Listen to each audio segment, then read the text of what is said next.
JP Astro Life-ലേക്ക് എല്ലാവർക്കും സ്വാഗതം. ഇന്ന് നിങ്ങളുമായി പങ്കുവയ്ക്കുന്നത് മാർച്ച് 29 മുതൽ ഏപ്രിൽ 13 വരെയുള്ള ദിവസങ്ങളിൽ മീനൻ രാശിയിൽ 6 ഗ്രഹങ്ങൾ ഒന്നിക്കുമ്പോൾ ഉണ്ടാകുന്ന ഫലങ്ങളുടെ ഗുണവും ദോഷവുമാണ് ഇപ്പോൾ പറഞ്ഞുകൊണ്ടിരിക്കുന്നത്. ഈ വീഡിയോ കുംഭൻ രാശിക്കാരുടെ ഗുണദോഷ ഫലങ്ങളെയാണ് പറയുന്നത്.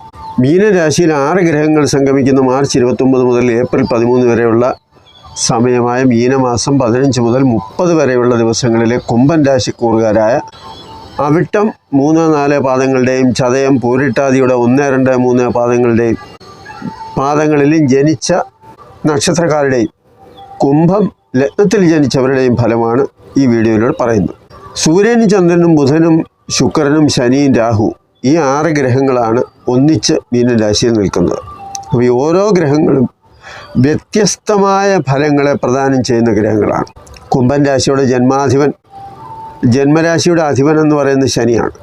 ഈ ശനി മാർച്ച് 29 മുതൽ കുംഭൻ രാശിയിൽ നിന്ന് മീനൻ രാശിയിലേക്ക് മാറി സഞ്ചരിക്കുകയാണ്, മീനൻ രാശിയിലേക്ക് കടക്കുകയാണ്. അപ്പോൾ 2ാം ഭാവമായ മീനത്തിൽ ശനി വരുമ്പോൾ 12ാം ഭാവാധിപത്യം കൂടി ശനിക്ക് വരുന്നു എന്നുള്ളതാണ്. കുംഭൻ രാശിക്കൂറുകാരെ സംബന്ധിച്ചിടത്തോളം ജന്മരാശിയാധിപനും 12ാം ഭാവാധിപനും കൂടിയാണ് ശനി. അങ്ങനെയുള്ള ശനിയാണ് 2ാം ഭാവത്തിലേക്ക് വരുന്നത്. അപ്പോൾ അതുകൊണ്ട് പ്രധാനമായും സൂചിപ്പിക്കുന്നതെന്ന് പറഞ്ഞാൽ വരവിനേക്കാൾ കൂടുതൽ ചിലവ് വരാം. അധിക ചിലവ് അപ്രതീക്ഷിതമായിട്ടൊക്കെ ഉണ്ടാകാവുന്ന ഒരു സമയമായിട്ട് വരാം. അതുപോലെ തന്നെ ഉദ്ദേശിക്കുന്ന കാര്യങ്ങൾക്കെല്ലാം തന്നെ ഒരു തടസ്സമോ അല്ലെങ്കിൽ ഒരു നീണ്ടുപോക്കോ പെട്ടെന്നൊന്നും സാധിക്കാതെ അല്പം ഇഴഞ്ഞിഴഞ്ഞു പോകുന്ന അല്ലെങ്കിൽ കാലതാമസം വരുന്ന ഒരു സാഹചര്യം വരാം. മറ്റൊരു കാര്യം, ചില ഭയമൊക്കെ മനസ്സിൽ തോന്നും, അത് ശരിയാകുമോ, അങ്ങനെയൊക്കെയുള്ള ചില ടെൻഷനും ചില ഭയവുമൊക്കെ വന്നുകൂടാവുന്ന ഒരു സമയവും. അതുപോലെ 2ാം ഭാവമായതുകൊണ്ട് സാമ്പത്തികമായ ചില വിഷമതകളൊക്കെ അനുഭവിക്കാനും സാധ്യത വരാം. പിന്നെ 12ാം ഭാവാധിപൻ കൂടിയായതുകൊണ്ട് അന്യദേശവാസമൊക്കെ ആഗ്രഹിക്കുന്നവർക്ക് അതൊക്കെ സാധിക്കുകയും ചെയ്യും. പഠനത്തിൽ ശ്രദ്ധ കുറയും, അതുപോലെ വാക്കിന് സ്ഥിരത കുറയും. ജാതകത്തിൽ ശനി നല്ല ഭാവത്തിൽ ബലവാനായി നിൽക്കുകയും ജാതകത്തിലെ ദശാപഹാരങ്ങളൊക്കെ ഇപ്പം നല്ല നിലയിലായിരിക്കുകയും ചെയ്യുന്നവരെ സംബന്ധിച്ചിടത്തോളം ശനി വലിയ ദോഷമൊന്നും ചെയ്യത്തുമില്ല. 2ാം ഭാവാധിപനായ വ്യാഴം 11ാം ഭാവാധിപത്യം വഹിച്ചാണ് ഇടവൻ രാശിയിൽ നിൽക്കുന്നത്. ഇടവൻ രാശി എന്ന് പറയുമ്പോൾ കുംഭൻ രാശിക്കാർക്ക് 4ാം ഭാവമാണ്. അപ്പോൾ വീട്, വാഹനം, മാതാവ്, അമ്മാവന്മാരെ, ബന്ധുക്കളെ, ഇങ്ങനെയൊക്കെ ഉള്ളവരെ സംബന്ധിച്ചിടത്തോളം ആ കാര്യങ്ങളിലൊക്കെ തന്നെ വളരെ നല്ല ഫലം തരും എന്നുള്ളതാണ്.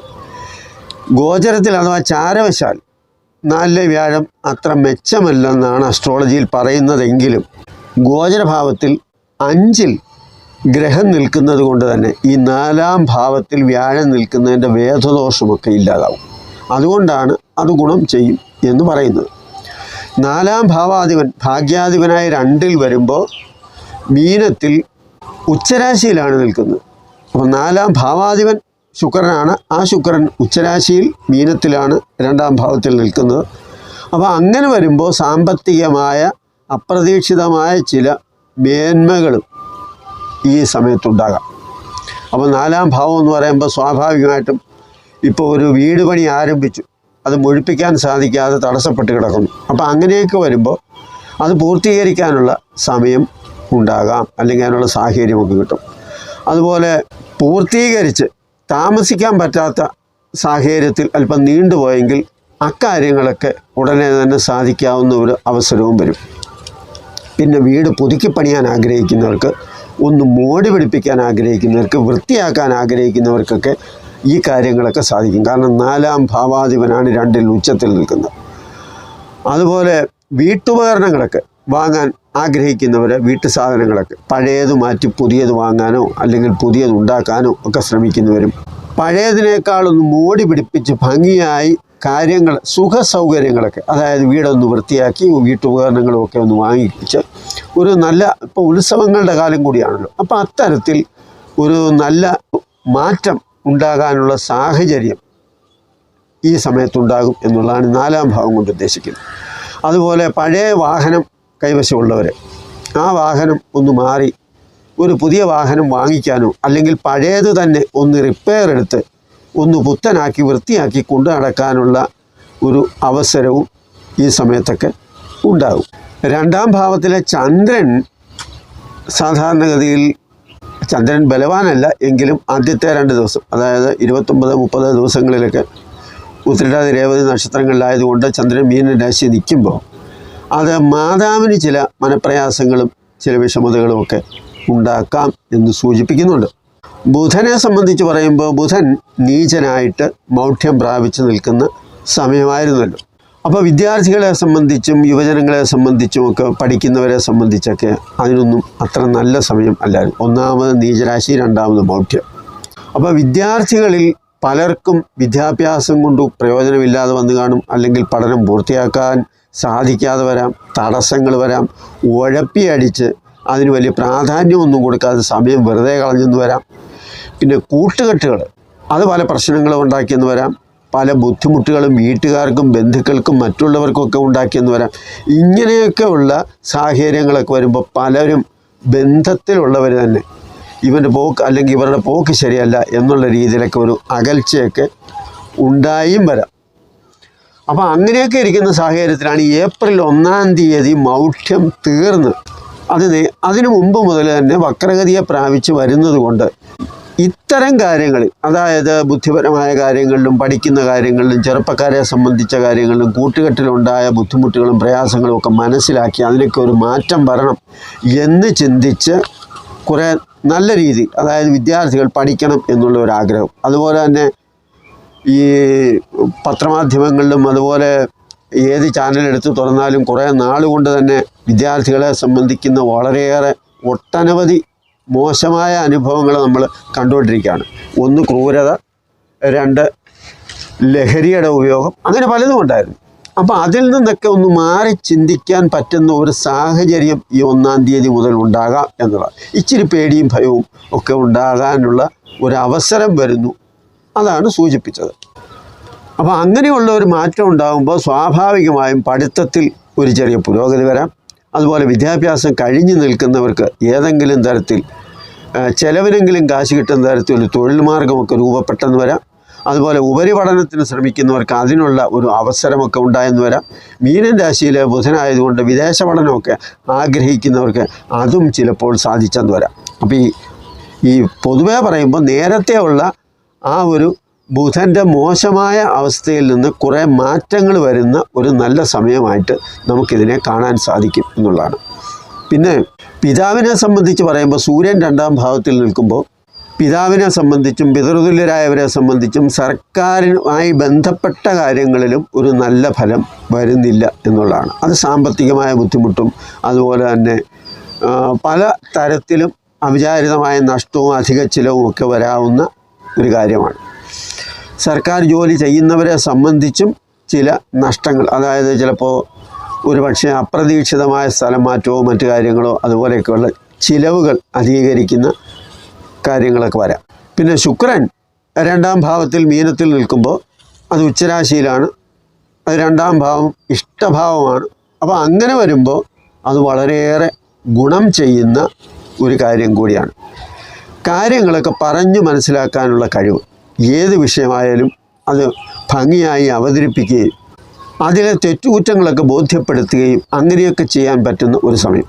മറ്റൊരു കാര്യം ശുക്രനെ സംബന്ധിച്ച് കലാപരമായ കഴിവുകളെയൊക്കെ സൂചിപ്പിക്കുന്ന സംഗീതത്തിൽ താല്പര്യമുള്ളവരും സംഗീതത്തിൽ ഏതെങ്കിലും തരത്തിൽ ഉയരണം എന്നാഗ്രഹിക്കുന്നവർക്കും ഒക്കെ ഈ സമയം വളരെ നല്ലതാണ്. കുടുംബത്തിൽ സന്തോഷവും ഒത്തുചേരലുമൊക്കെ ഉണ്ടാകും. അതുപോലെ സാമ്പത്തിക വിഷയത്തിൽ നേരത്തെ ഉണ്ടായിരുന്ന ആ ഒരു ഞെരുക്കം ഒക്കെ മാറി അത്യാവശ്യം കാര്യങ്ങളൊക്കെ മുന്നോട്ട് കൊണ്ടുപോകാൻ ഏതെങ്കിലും തരത്തിലുള്ള അഡ്ജസ്റ്റ്മെൻറ്റുകളോ സഹായങ്ങളോ ഏതെങ്കിലുമൊക്കെ നമുക്ക് ലഭിക്കുകയും ചെയ്യും. അതുപോലെ മറ്റേതെങ്കിലും വരുമാന മാർഗങ്ങളൊക്കെ ഉണ്ടെങ്കിൽ അതൊക്കെ ഒന്ന് മെച്ചപ്പെടാനുള്ള ഒരു അവസരവും ഉണ്ടാകും. എല്ലാവിധമായ സുഖ സൗകര്യങ്ങളും ശുക്രൻ നൽകും എന്നുള്ളതാണ്. 2-ാം ഭാവമായതുകൊണ്ട് കുടുംബത്തിൽ ഉള്ളവർക്ക് എല്ലാവർക്കും തന്നെ ഒത്തുകൂടാനും അതുപോലെ തന്നെ നല്ല കാര്യങ്ങൾ പറയാനും എന്തെങ്കിലുമൊക്കെ മാനസികമായ അകൽച്ചയോ പിണക്കമോ ഒക്കെ ഉണ്ടായിരുന്നെങ്കിൽ അതൊക്കെ ഒന്ന് മാറി ഒരു യോജിപ്പിലൊക്കെ എത്താനുമൊക്കെ സാധിക്കും. അതുപോലെ മറ്റൊരു കാര്യമെന്ന് പറഞ്ഞാൽ ശുക്രന് സൗന്ദര്യത്തെയും സൂചിപ്പിക്കുന്ന ഒരു ഗ്രഹമായതുകൊണ്ട് അത് കുറേ കൂടി ഭംഗിയായിട്ടൊക്കെ അണിഞ്ഞൊരുങ്ങി നടക്കാനൊക്കെ ആഗ്രഹം തോന്നുന്ന ഒരു സമയം കൂടി ആയിരിക്കാം. മറ്റുള്ളവരെ ആകർഷിക്കുന്ന തരത്തിലുള്ള സംസാര രീതികൾ, വേഷവിധാനങ്ങളൊക്കെ ഉണ്ടാവും. ഇനി 2ാം ഭാവത്തിൽ മീനൻ രാശിയിൽ നിൽക്കുന്ന രാഹുവിനെ സംബന്ധിച്ച് പറയുമ്പോൾ ഇതിൽ നിന്നൊക്കെ വളരെ വ്യത്യസ്തമായ ഒരു കാര്യമാണ് രാഹു നൽകുന്നത്. 2ലെ രാഹു എന്ന് പറഞ്ഞാൽ സത്യത്തെ മറച്ചു വയ്ക്കും. പുറമേ കാണുന്നതായിരിക്കില്ല യാഥാർത്ഥ്യം. അതാണ് രാഹുവിൻ്റെ ഒരു സ്വഭാവം. നല്ല ബോധവും ബുദ്ധിയും കഴിവും ഒക്കെ ഉണ്ടായിരിക്കും. അതിനാൽ കാര്യങ്ങളെ വിദഗ്ധമായിട്ട് എന്താണോ ഉദ്ദേശിച്ചത് ആ രീതിയിൽ എത്തിച്ച് കാര്യങ്ങൾ സാധിക്കാൻ, അതായത് അവരെന്താണോ ഉദ്ദേശിച്ചത് അത് സാധിക്കാനുള്ള ആ ബുദ്ധിപരമായ കഴിവ് അത് ഇവർക്കുണ്ടാകും. കാര്യസാധ്യത്തിനും ലാഭത്തിനും വേണ്ടി നന്നായി വളരെ വിദഗ്ധമായി തന്നെ പ്രവർത്തിക്കാനും ഇവർക്കറിയാം. ചൊവ്വയെ സംബന്ധിച്ച് പറയുമ്പോൾ ഏപ്രിൽ 3 വരെ മിഥുനത്തിൽ 5ാം ഭാവത്തിലാണ് കുംഭൻ രാശിക്കാർക്ക് ചൊവ്വ നിൽക്കുന്നത്. അതിനുശേഷം കർക്കിടകത്തിൽ നീചരാശിയായ കർക്കിടകത്തിൽ നീചഭാവത്തിൽ നിൽക്കുകയും ചെയ്യും. അപ്പോൾ 5ാം ഭാവം എന്ന് പറയുമ്പോൾ 5ാം ഭാവം മനസ്സിനെ സൂചിപ്പിക്കുന്ന. അപ്പോൾ ഈ ചൊവ്വയുടെ ഒരു പ്രത്യേകത എന്താണെന്ന് ചോദിച്ചാൽ കോപവും ധാർഷ്ട്യവും എടുത്തിയാട്ടവും ഇതെല്ലാം വരുമല്ലോ ചൊവ്വയ്ക്ക്. കാരണം പ്രതിരോധത്തെയൊക്കെ സൂചിപ്പിക്കുന്നതാണ്. അപ്പോൾ അങ്ങനെ വരുമ്പോൾ 5ാം ഭാവത്തിൽ ചൊവ്വ വരിക എന്ന് പറഞ്ഞാൽ ഒരു എടുത്തിച്ചാട്ടവും പെട്ടെന്ന് കോപം വരുന്ന ഒരു സ്വഭാവവുമൊക്കെ വരാം. അതുപോലെ എന്തെങ്കിലും കേൾക്കുമ്പോൾ പെട്ടെന്ന് മറുപടി പറയണമെന്ന് തോന്നുന്നു. അങ്ങനെയൊക്കെയുള്ള കാര്യങ്ങൾ. പിന്നെ 5ാം ഭാവം സന്താനങ്ങൾ കൂടി ആയതുകൊണ്ട് തന്നെ അവരുടെ ചില പെരുമാറ്റത്തിലും അതുപോലെ നേരത്തെ ഉണ്ടായിരുന്ന പല കാര്യത്തിലും ഒരു അതൃപ്തിയും വിഷമവും ദേഷ്യവും ഒക്കെ മനസ്സിൽ ഇങ്ങനെ നിൽക്കുന്ന ഒരു സാഹചര്യം കൂടെ. അപ്പോൾ അത് ചൊവ്വ 5ാം ഭാവത്തിൽ വരുമ്പോൾ അവരെ സംബന്ധിക്കുന്ന പല കാര്യങ്ങളും അഭിപ്രായ വ്യത്യാസം വരാം. അതുപോലെ തന്നെ സന്താനങ്ങൾക്ക് രക്ഷകർത്താക്കളോടും ഈ ഭിന്നത വരാം. കാരണം നിങ്ങളാരും വിചാരിക്കുന്ന പോലുള്ള ലോകമൊന്നുമല്ല, നിങ്ങൾക്ക് എന്തോ അറിയാം, അങ്ങനെയൊക്കെയുള്ള രീതിയിൽ ചിലപ്പോൾ ഇങ്ങോട്ടും സംസാരിച്ചെന്ന് വരും. മറ്റൊരു കാര്യം, ചൊവ്വയെ ഇപ്പോൾ കുംഭം രാശിക്കാരെ സംബന്ധിച്ചിടത്തോളം വൃശ്ചികം, ധനു, മകരം, കുംഭം 10ാം ഭാവാധിപനാണ്. അപ്പോൾ കർമാധിപനാണ് ചൊവ്വ. അപ്പോൾ തൊഴിൽ രംഗത്തെ മത്സരബുദ്ധി, കാരണം ചൊവ്വയാണ്, ടെൻഷൻ, അതുപോലെ തന്നെ എന്തിനേയും നേരിടാനുള്ള ഒരു ധൈര്യം ഒക്കെ ഉണ്ടെങ്കിൽ ഈ കർമ്മരംഗത്ത് മുന്നോട്ട് പോകാൻ പറ്റും. അപ്പോൾ അത്തരത്തിൽ ജോലിക്ക് തക്ക പ്രതിഫലം ലഭിക്കുന്നില്ല, ജോലി കൂടുതലാണ്, വലിയ ടെൻഷനാണ്, പിന്നെ അങ്ങനെയാണ് എന്നൊക്കെ പറഞ്ഞ് മനസ്സിനൊരു വല്ലാത്ത ഒരു സുഖമല്ലാത്ത അവസ്ഥയും അല്പം ടെൻഷനുമൊക്കെ ഉണ്ടാകാവുന്ന തരത്തിലാണ് മനസ്സിനൊരു സുഖമില്ലാത്ത അവസ്ഥ. പിന്നെ മറ്റൊരു കാര്യം, സമീപവാസികളുമായിട്ടൊക്കെ ചെറിയ കലഹവും അവരുമായിട്ടൊക്കെ ചെറിയ അഭിപ്രായ വ്യത്യാസമൊക്കെ വരാം. പങ്കാളിയുമായിട്ട് സാമ്പത്തിക വിഷയത്തിലും കുടുംബ വിഷയത്തിലുമുള്ള ഭിന്നതയും വരാം. ആരോഗ്യ സംബന്ധമായി ഉദരരോഗം, കഴുത്ത്, തോള്, കയ്യ് മുതലായ ഭാഗങ്ങളിലെ വേദന, ഇങ്ങനെയൊക്കെയുള്ള കാര്യങ്ങളൊക്കെ വരാം. കാരണം മിഥുനത്തിലെ ചൊവ്വ എന്ന് പറയുമ്പോൾ മേടൻ രാശി ശിരസാണ്, ഇടവൻ രാശി മുഖമാണ്. മിഥുനൻ രാശി എന്ന് പറയുമ്പോൾ കഴുത്ത്, തോള്, ഈ പിന്നെ തൊണ്ട, കയ്യ് ഇങ്ങനെയൊക്കെയുള്ള ഭാഗമാണ്.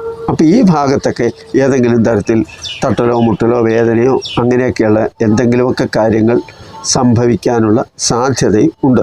പിന്നെ പൊതുവെ നോക്കുമ്പോൾ 5ാം ഭാവത്തിൽ ടെൻഷനാണ് കൂടുതലും വരിക.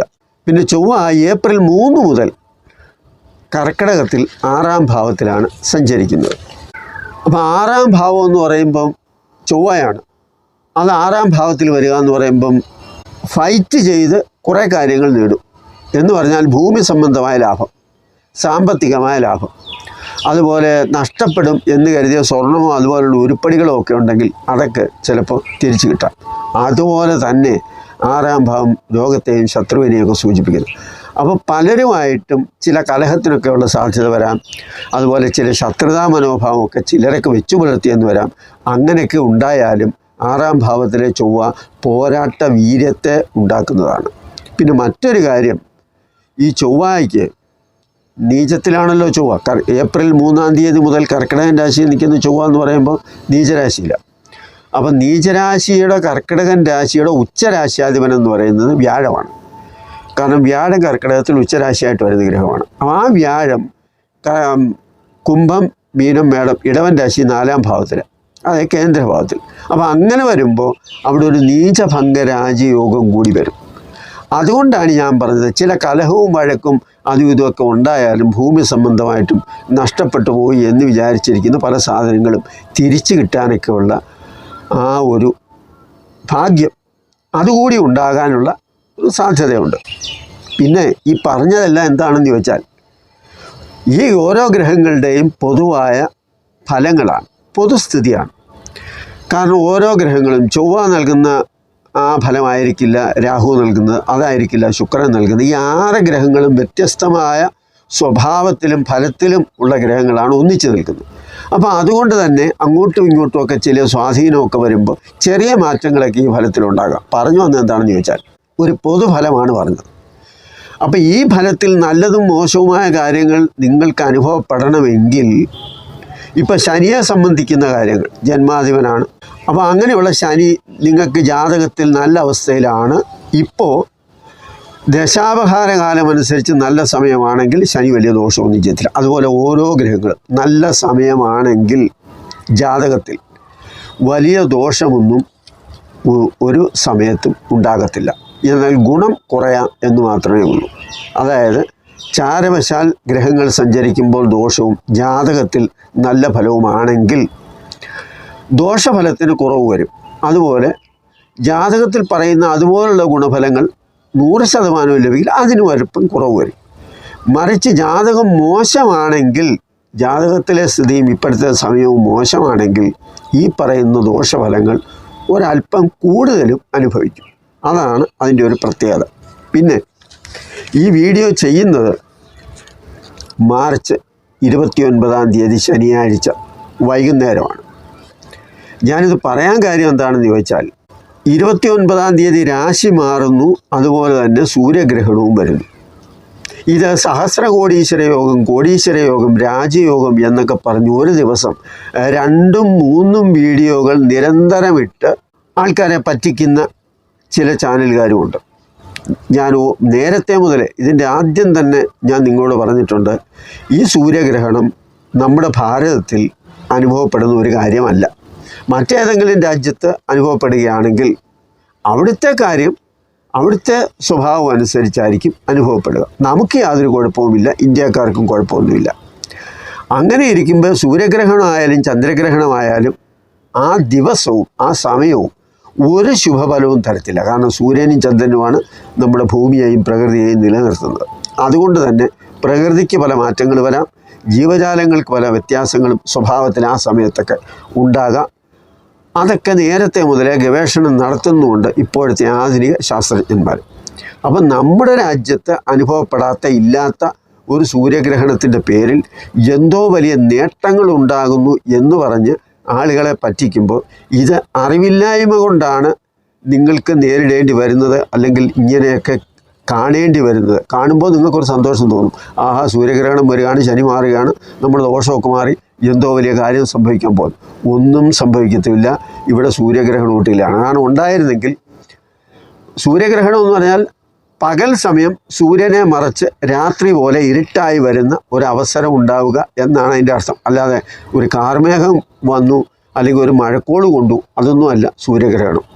അത് പണ്ട് കറുത്ത ഫിലിമും അതുപോലെ സൺഗ്ലാസും ഒക്കെ വെച്ച് സൂര്യനെ നോക്കുമ്പോൾ നമുക്ക് സൂര്യൻ മറഞ്ഞു പോകുന്നു, പിന്നെ ഗ്രഹണം മാറി സൂര്യൻ തെളിഞ്ഞെളിഞ്ഞ് വരുന്നു ഒക്കെ പണ്ട് എൻ്റെ കൊച്ചുനാളിലും എല്ലാ സൂര്യഗ്രഹണത്തിലും ഞങ്ങളൊക്കെ കാണുകയും ചെയ്യുന്ന കാര്യമാണ്. അപ്പോൾ ഇല്ലാത്ത കാര്യത്തെയാണ് ഈ വലിയ കൊട്ടിഘോഷിച്ച് പ്രചരിപ്പിക്കുന്നത്. അതുകൊണ്ട് തന്നെ അറിവില്ലായ്മ എപ്പോഴും ഒരു കുഴപ്പം തന്നെയാണ്. അതുകൊണ്ട് അറിവ് നേടുക. അറിവുണ്ടാകുമ്പോൾ അറിവുള്ളവരെ കൂടുതൽ പറ്റിക്കാൻ പറ്റില്ല. ഈ വീഡിയോ നിങ്ങൾക്ക് ഇഷ്ടപ്പെട്ടു എന്ന് വിചാരിക്കുന്നു. നന്ദി, നമസ്കാരം.